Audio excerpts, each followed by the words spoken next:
দিদি, আপনার নাম কি? আমার নাম শিবানী পাল।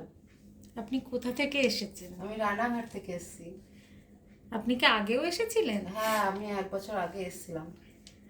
স্যারের কাছে এসে কি উপকার পেয়েছেন? আমি স্যারের কাছে আমার ছেলের জন্য এসেছিলাম, তো আমি উনি যা যা বলেছিল সব ঠিক হয়েছে এবং আমি উপকার পেয়েছি। উনি যা রেমেডি দিয়েছিলেন আচ্ছা আমি সব উপকার পেয়েছি। আচ্ছা। এখন কার জন্য আর কিসের জন্য এসেছেন?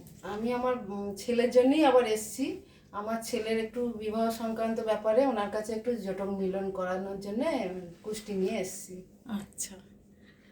আর স্যার, এই জটুক বিচারটা কি? এই জটক বিচারটা হচ্ছে বিবাহের ক্ষেত্রে কার সঙ্গে কতটা মিলন হবে সেইটা নিয়ে আমরা বিচার করে থাকি। প্রথমত আগেকার দিনে দেখতাম 50 বছর আগে যে ডিভোর্সের কেস খুব কম হতো। এখন কিন্তু দেখা যাচ্ছে যে প্রতি পদে পদে ডিভোর্স হচ্ছে।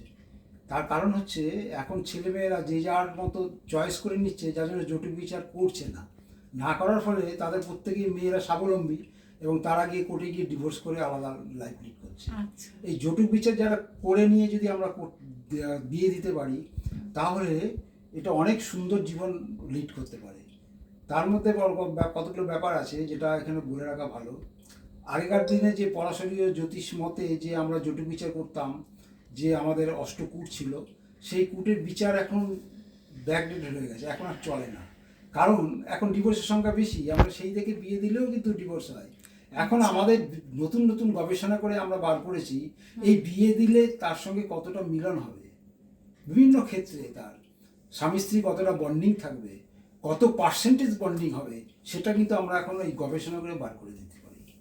সেই জন্য জটু বিচার করতে গেলে আগে পড়াশোনার মধ্যে যে জ্যোতিষ যেটা আছে অষ্টকূট, সেটা বিচার করা দরকার। তার সঙ্গে আরও আমাদের তত্ত্বগত মিলগুলো আমাদের দেখতে হয়।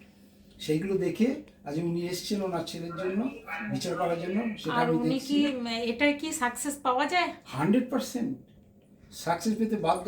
ম্যাথ তো তাই বলে, অঙ্ক তো মিলতে বাধ্য।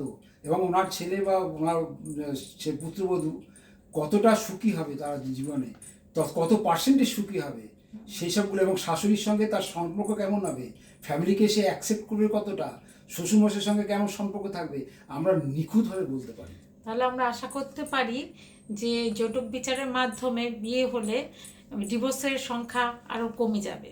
ডিভোর্স তো হবেই না, তার থেকে আমরা চার থেকে বলে দেবো তার ডিভোর্স হবে কি হবে না। এবং তার এই বিচার করে যখন বিয়ে দেওয়া হয় তাহলে ডিভোর্স তো প্রশ্নই আসে না, এবং তাদের কতটুকু আগে থেকেই জেনে যাবে যে কতটা তার সুখী হবে, কতটা পার্সেন্টেজ সুখী হবে, এবং সেই অনুযায়ী যদি রেমেডি নেওয়া যায়। এখন দেখুন, ব্যাপারটা হচ্ছে যে 100% সব মেলে না, তার মধ্যেও কিছু রেমেডি দিয়ে তাকে ঠিকঠাক করে তারপর বিয়েগুলো করতে হয়, যেমন মাঙ্গলিক অমাঙ্গলিক এরকম অনেকগুলো ব্যাপার অনেক থাকে। কিছু ব্যাপার থাকে। হ্যাঁ, সেই জন্য সেগুলো যদি করে আমরা বিয়ে দেওয়া যায় তাহলে তারা জীবনে সুখী জীবনযাপন করবে। থ্যাংক ইউ স্যার, আপনার এই অমূল্য কথার মাধ্যমে অনেক কিছু জানতে পারলাম। এগেন আবার থ্যাংক ইউ।